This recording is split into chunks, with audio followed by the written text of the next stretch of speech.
ಈ late night ನೀವ್ ಹ್ಮ್. ಹೇಳಿದ್ರಿ, ಲೇಟ್ ನೈಟ್ ಪಾರ್ಟೀಸು, ನೈಟ್ ಎಲ್ಲ ಮಲ್ಗೋದಿಲ್ಲ. ಇದು ಯಾವ ರೀತಿ ಒಂದು ಜೀವನದ ಮೇಲೆ ಎಫೆಕ್ಟ್ ಆಗತ್ತೆ, ಹಾರ್ಟ್ ಮೇಲೆ ಎಫೆಕ್ಟ್ ಆಗತ್ತೆ, ಬ್ರೈನ್ ಮೇಲೆ ಎಫೆಕ್ಟ್ ಆಗತ್ತೆ ಅಂತ? ಬಹಳ ಮುಖ್ಯವಾದಂಥ ಪ್ರಶ್ನೆ. ಯಾಕಂತಂದ್ರೆ ಯಾವಾಗ ನಾವು ನಿದ್ರೆ ಮಾಡಿದಾಗ ನಮಗೆ ಆಲ್ಫಾ ಥೀಟಾ ಡೆಲ್ಟಾ ವೇವ್ಗಳು ಉತ್ಪತ್ತಿ ಆಗತ್ತೆ. ಅದರಿಂದ ಒಂಥರ ಗಾಢವಾದ ನಿದ್ರೆ ಆದಷ್ಟು ಬ್ರೇನು ರೀಚಾರ್ಜ್ ಆಗುತ್ತೆ, ಫ್ರೆಶ್ ಆಗಿರ್ತೀರಿ, ನಿಮ್ಮ ಆಕ್ಟಿವಿಟಿಗಳು ಜಾಸ್ತಿ ಆಗುತ್ತೆ. ಆದರೆ ನಿದ್ರೆ ಮಾಡದೇ ಇದ್ದಾಗ ಈಗ ಡೆಡ್ ಬ್ಯಾಟ್ರಿ ತರ ಆಗ್ತಾ ಹೋಗುತ್ತೆ ನಿಮ್ಮ ಬ್ರೇನು. ಅದಕ್ಕೆ ಯಾವುದ್ರಲ್ಲೂ ಉತ್ಸಾಹ ಇರೋದಿಲ್ಲ, ಬರೀ ಆಕಳಿಸ್ತಾ ಇರೋದು, ಬರೀ ಸುಸ್ತಾದಂಗಿರೋದು, ಯಾವುದ್ರಲ್ಲೂ ಕೂಡ ಕೆಲಸಕ್ಕೆ ಉತ್ಸಾಹ ಇರೋದೇ ಇಲ್ಲ, ಕಾನ್ಸಂಟ್ರೇಷನ್ ಇರೋದಿಲ್ಲ. ಇದು ಬಹಳ ಮುಖ್ಯ. ಮೆಡಿಟೇಷನ್ ಮಾಡಿದ್ರೆ ನಿದ್ರೆ ಅಷ್ಟೇ ಉತ್ತಮವಾದಂಥ ಇದು ಬರುತ್ತೆ. ಯಾವಾಗ ಇದು ಕಡಿಮೆ ಆಗತ್ತಲ್ಲ ಆವಾಗ ಹೃದಯದ ಮೇಲೆ ತೊಂದರೆ ಆಗುತ್ತೆ. ಹೃದಯ ಮೆದುಳಿಗಿಂತಲೂ 1,00,000 ಪಟ್ಟು ಹೆಚ್ಚು ಎಲೆಕ್ಟ್ರೋಮ್ಯಾಗ್ನೆಟಿಕ್ ವೇವ್ಸ್ ಇದೆ. ಅದ್ರದ್ದು ಬೀಟಿಂಗು ಏರುಪೇರಾಗಿ ಹೋಗ್ಬಿಡುತ್ತೆ.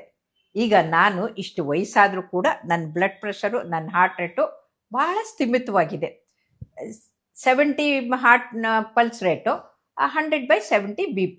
ಆದ್ರೆ ನೀವು ಯಾರಿಗೆ ನೋಡಿ ಮಕ್ಕಳದು ವಿಪರೀತ ಹಾರ್ಟ್ ರೇಟ್ ಆಗಿರುತ್ತೆ, ವಿಪರೀತ BP ಆಗುತ್ತೆ. ಹಾಗಾಗಿ ಅವ್ರಿಗೆ ಹೃದಯಾಘಾತ, ಸ್ಟ್ರೋಕ್ ಆಗೋದು ಎಲ್ಲವೂ ಕೂಡ ಬೇಗನೆ ಆಗುತ್ತೆ. ಅದ್ರ ಜೊತೆಗೆ ಏನ್ ಮಾಡ್ತಾರೆ, ಹೈ ಡೆಸಿಬಲ್ ನಲ್ಲಿ ಮ್ಯೂಸಿಕ್ ಅನ್ನ ಕೇಳ್ತಾರೆ.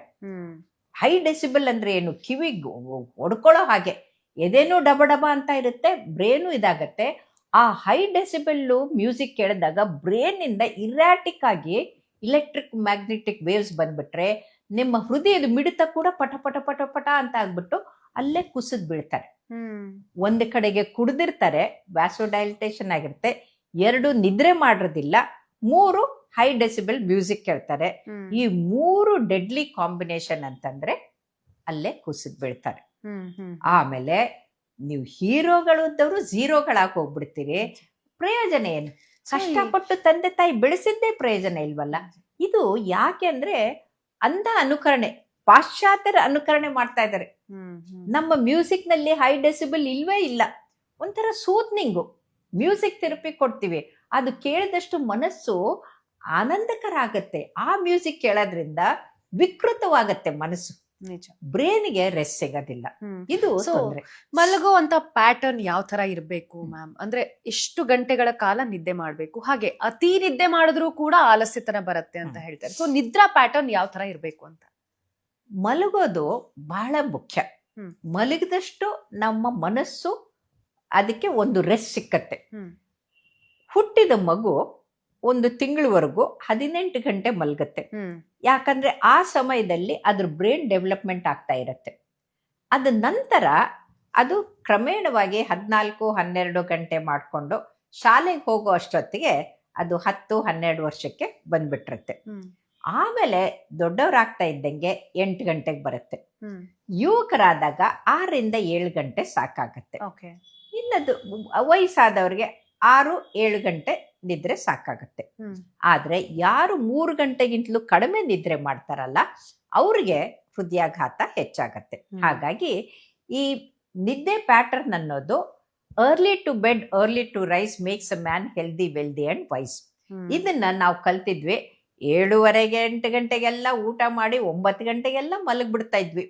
ಆದ್ರೆ ಈಗ ತಂದೆ ತಾಯಿಗಳು ಮಲ್ಗೋದಿಲ್ಲ, ಮಕ್ಕಳು ಮಲ್ಗೋದಿಲ್ಲ, ರಾತ್ರಿ ಎಲ್ಲ ಎಚ್ಚರ ಇರ್ತಾರೆ. ಬೆಳಿಗ್ಗೆ ಬ್ರಾಹ್ಮಿ ಕಾಲದಲ್ಲಿ ನಮ್ಮ ಅಜ್ಜ ಎಬ್ಬಿಸ್ತಾ ಇದ್ರು, 4 ಗಂಟೆಗೆ ಎದ್ದು ಓದ್ತಾ ಇದ್ವಿ. ಹಾಗಾಗಿ ಎಲ್ಲದರಲ್ಲೂ ನಂಬರ್ 1 ಬರ್ತಾ ಇದ್ವಿ. ಯಾಕಂದ್ರೆ ಅಜ್ಜನೇ ಎಬ್ಸಿ ಓದ್ಸಕ್ಕೆ ಕೂಡಿಸ್ತಾ ಇದ್ದಿದ್ರಿಂದ ನಾವು ಫ್ರೆಶ್ ಆಗಿ ಮನ್ಸಿನಲ್ಲಿ ಹೋಗ್ತಾ ಇತ್ತು. ಆದ್ರೆ ಈ ಮಕ್ಕಳಿಗೆ ಈಗ ಕಾನ್ಸಂಟ್ರೇಷನ್ ಇಲ್ಲ, ಓದ್ತಾ ಇಲ್ಲ, ಓದೋ ಕಡೆ ಗಮನ ಇಲ್ಲ, ಓದಿದ್ ನೆನಪಿರೋದಿಲ್ಲ. ಈಗ ಯಾವಾಗ ನೀವು ನಿದ್ರೆ ಕಡಿಮೆ ಆಗ್ತಿರಲ್ಲ, ಮೆಮೊರಿ ಕೂಡ ಕಡಿಮೆ ಆಗ್ಬಿಡುತ್ತೆ. ನೀವು ನನ್ನ ಪರೀಕ್ಷೆ ಇದೆ ಅಂತ ರಾತ್ರಿ ಎಲ್ಲ ಎಚ್ಚರಿದ್ಬಿಟ್ಟು ಓದಿದ್ರೆ ಅಲ್ಲಿ ಹೋಗ್ಬಿಟ್ರೆ ಪೂರ್ತಿ ಬ್ಲಾಂಕ್ ಆಗಿ ಹೋಗ್ಬಿಡ್ತಾರೆ. ಇದನ್ನ ಅರ್ಥ ಮಾಡ್ಕೊಳ್ಬೇಕು. ಅಂದ್ರೆ ಊಟದ ಸಮಯ ಊಟ, ನಿದ್ರೆ ಸಮಯ ನಿದ್ರೆ, ಡಿಸಿಪ್ಲಿನ್ ಅಂದ್ರೆ ಒಂದು ಸಮಯಕ್ಕೆ ಸರಿಯಾಗಿ ಆಹಾರ, ಸಾತ್ವಿಕ ಆಹಾರ, ಸಸ್ಯಾಹಾರ ಸಮಯಕ್ಕೆ ಸರಿಯಾಗಿ ಸ್ವಲ್ಪ ತಗೊಂಡು ಆಕ್ಟಿವಿಟಿ ಜಾಸ್ತಿ ಇಟ್ಕೊಂಡು ನೀವು ನಿದ್ರೆಯನ್ನ ಚೆನ್ನಾಗಿ ಮಾಡಿ ನಗನಗತಾ ಇದ್ರೆ ಆರೋಗ್ಯ ತಾನಾಗಿ ಒಂಥರ ಚೆನ್ನಾಗಿರುತ್ತೆ. ಹಕ್ಕಿಗಳು ನೋಡಿ ಹೇಗೆ ಮ್ಯಾಮ್ ಅಂದ್ರೆ ಸಂಜೆ ಆಗ್ತಿದಂಗೆ ಕತ್ಲಾಗ್ತಿದಂಗೆ ಅಲ್ವಾ? ಗೂಡ್ ಸೇರ್ಕೊಳ್ತವೆ, ವಾಪಸ್ ಹೋಗಿ ಬೆಳಗ್ಗೆ ಗೂಡ್ ಆಗ್ತಿದ್ದಂಗೆ ಸೇರ್ಕೊಳ್ಳಿ. ಎದ್ದೇಳ್ತವೆ ಏನ್ ಹಾಗೆ. ಬಿಡುತ್ತದು ನಿಜ. ಅವ್ರಿಗಿರೋ ಬುದ್ಧಿ ನಮ್ಮ ಮಕ್ಕಳಿಗಿಲ್ಲ ಅಂತಂದ್ರೆ ಏನ್ ಮಾಡೋದು ಹ್ಮ್. ಅಲ್ವಾ? ನೋಡಿ ಅವ್ ಸಂತೋಷವಾಗಿ ಹಾಡ್ತಾನೆ ಇರುತ್ತೆ. ಅವ್ ಯಾವಾಗ್ಲಾದ್ರೂ ದುಃಖ ಪಡುತ್ತಾ ಇಲ್ಲ. ಇಲ್ಲಿ ಸಿಗದೆ ಇದ್ರೆ ಇನ್ನೆಲ್ಲೋ ಹುಡ್ಕೊಂಡು ಹೋಗಿ ತಿನ್ನುತ್ತವೆ ಕಾಳನ್ನ. ಹ್ಮ್. ಆದ್ರೆ ಇವ್ರಿಗೆ ಕೈಯಲ್ಲೇ ಕೊಟ್ರು ತಿನ್ನಕ್ಕೆ ಮನ್ಸಾಗೋದಿಲ್ಲ. ಹ್ಮ್. ಹ್ಮ್. ಮುಖ ಗಂಟು ಹಾಕೊಂಡಿರುತ್ತೆ. ಅದು ಕೊರೋನಾ ಬಂದ್ಮೇಲೆ ಈ ಸೋಷಿಯಲ್ Interactions. ಬಾಂಡಿಂಗ್ ಎಷ್ಟು ಕಡಿಮೆ ಆಗಿದೆ ಅಂದ್ರೆ, ನಾನು ಒಂದ್ಸಲ ಮಹಾಬಲೇಶ್ವರಕ್ಕೆ ಕಾನ್ಫರೆನ್ಸ್ಗೆ ಹೋದಾಗ ಮಗು ಬೀಳುತ್ತೆ ಅಂತ ಹೋಗಿ ಎತ್ತಕ್ ಹೋದೆ. ಅದು ಹೀಗೆ ಮುಖ ಮಾಡ್ಬಿಟ್ಟು ಹೆದರ್ಕೊಂಡು ಓಡ್ತು. ಹ್ಮ್. ಯಾಕೆ ಅಂತ ಗೊತ್ತಾಗ್ಲಿಲ್ಲ. ಮೊದ್ಲಾದ್ರೆ ಮಕ್ಕಳು ಚಪ್ಪಾಳೆ ತಟ್ಟಿ ನಗಾಡ್ತಾ ಇದ್ವು. ಇನ್ನೊಬ್ರು ನೋಡಿದ ತಕ್ಷಣ ನಗಾಡ್ತಾ ಇದ್ವು. ಈಗ ಸೋಷಿಯಲ್ ಸ್ಮೈಲಿಂಗು ನಿಂತು ಹೋಗ್ಬಿಟ್ಟಿದೆ. ಹ್ಮ್.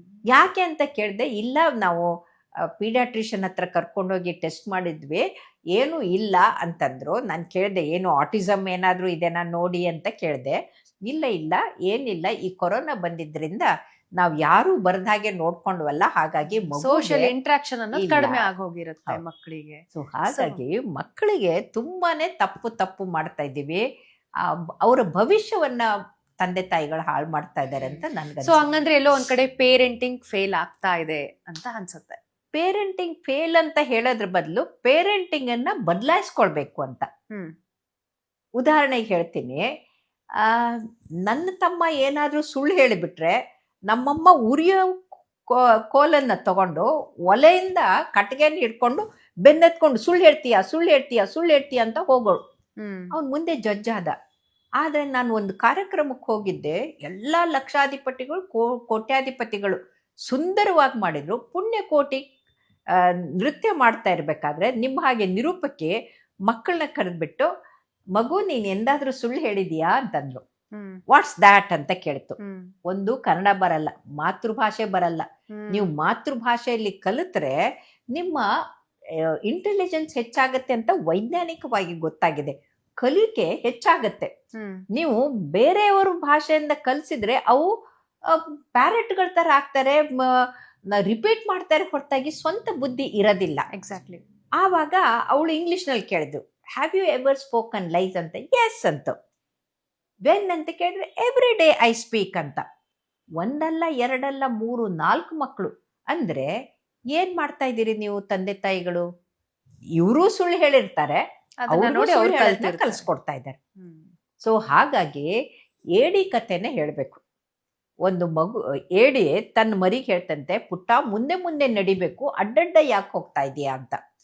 ಆಗ ಆ ಮರಿ ಕೇಳ್ತಂತೆ, ಅಮ್ಮ ನನಗೂ ಮುಂದೆ ಹೋಗಕ್ಕಿಷ್ಟ, ತೋರ್ಸ್ಕೊಡಮ್ಮ ಅಂತ. ಅದು ನಡಿಯಕ್ ಹೋಯ್ತಂತೆ. ಏಡಿ ಕೂಡ ಅಡ್ಡಡ್ಡ.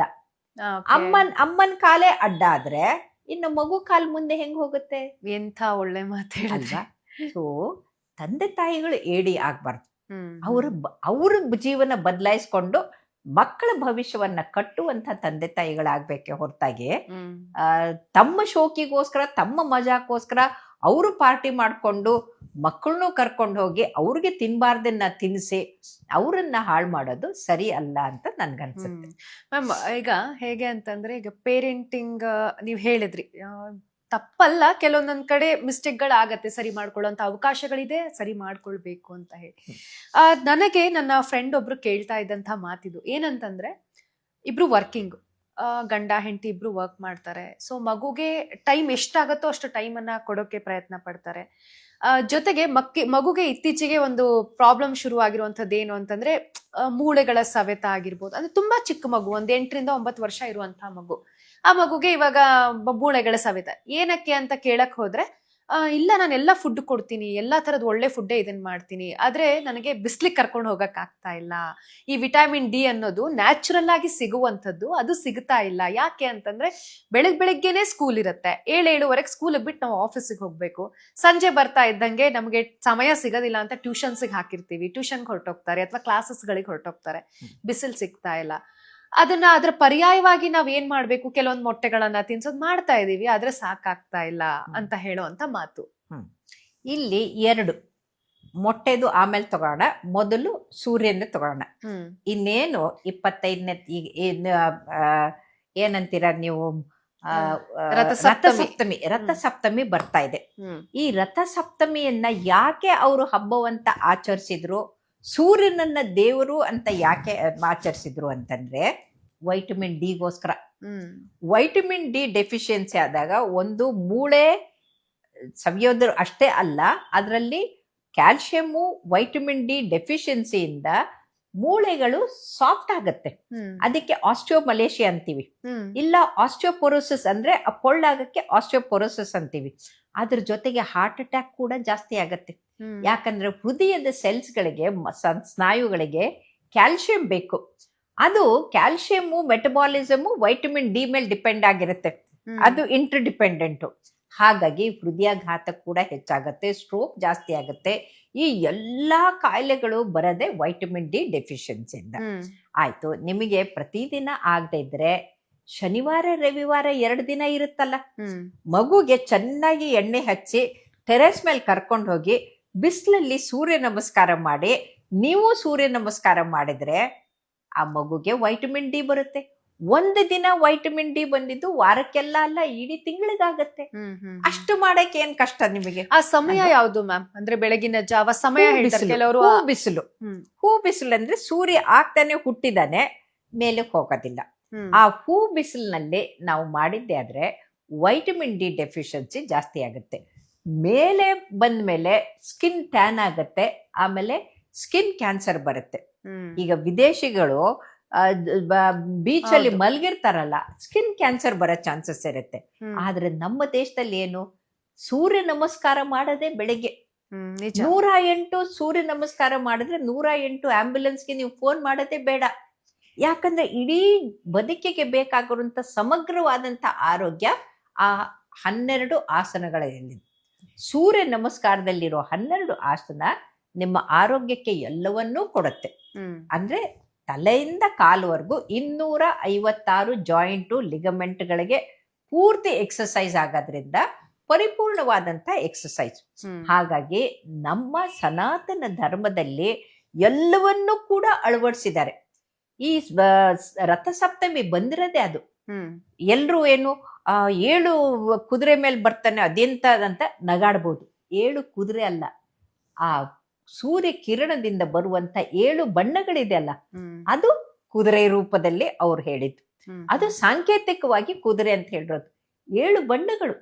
ಈ ರಥ ಸಪ್ತಮಿ ಸೂರ್ಯನ ಜಯಂತಿ ಕೂಡ 7ನೇ ದಿನನೇ ಬಂದಿರೋದು ಮಾಘ ಮಾಸದಲ್ಲಿ.